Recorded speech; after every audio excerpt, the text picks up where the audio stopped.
નમસ્કાર દોસ્તો, હું તમને એમ કહું કે આ વિડીયોમાં નેપાળમાં લાગેલી આગ આકસ્મિક આગ નથી, પરંતુ એ આગને લગાવવામાં આવી છે. તો તમે એમ કહેશો કે આ શું મજાક ચાલી રહી છે? પણ જે હા દોસ્તો, આ આગ લગાવવામાં આવી છે જેનજી જનરેશન દ્વારા. એક એવી વાત સોશિયલ મીડિયા પર શેર થઈ હતી કે જ્યારે નેપાળમાં સોશિયલ મીડિયા ઉપર બેન્ડ મૂકવામાં આવ્યો, એટલે કે સોશિયલ મીડિયાને પ્રતિબંધિત કરવામાં આવ્યું, ત્યારે યુવાનોમાં રોષ જે છે ઉગ્ર બનતો જતો હતો.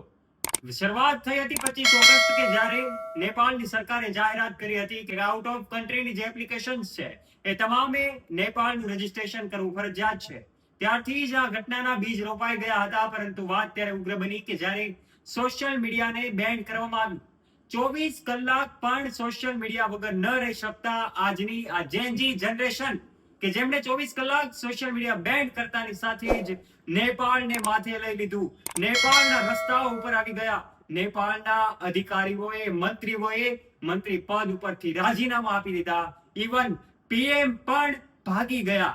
આવી સ્થિતિમાં એમને તોડફોડ મચી ગઈ, ચારે તરફ ધમાલ મચી ગઈ. એમણે તોડફોડ ચાલુ કરી દીધી. આ જેનજી જનરેશનના કારણે આ નેપાળની સરકાર અત્યારે હચમચી ગઈ છે. તમારું આ વિશે શું કહેવું છે? તમારું મંતવ્ય નીચે કમેન્ટ બોક્સમાં કમેન્ટ કરીને અવશ્ય જણાવજો. વિડીયો પસંદ આવ્યો હોય તો વિડીયોને લાઈક કરજો અને શેર પણ, તથા આવા જ વિડીયોઝ માટે નીચે રહેલું બેલ આઇકન દબાવીને સબસ્ક્રાઇબ કરજો અમારી ચેનલને. ધન્યવાદ.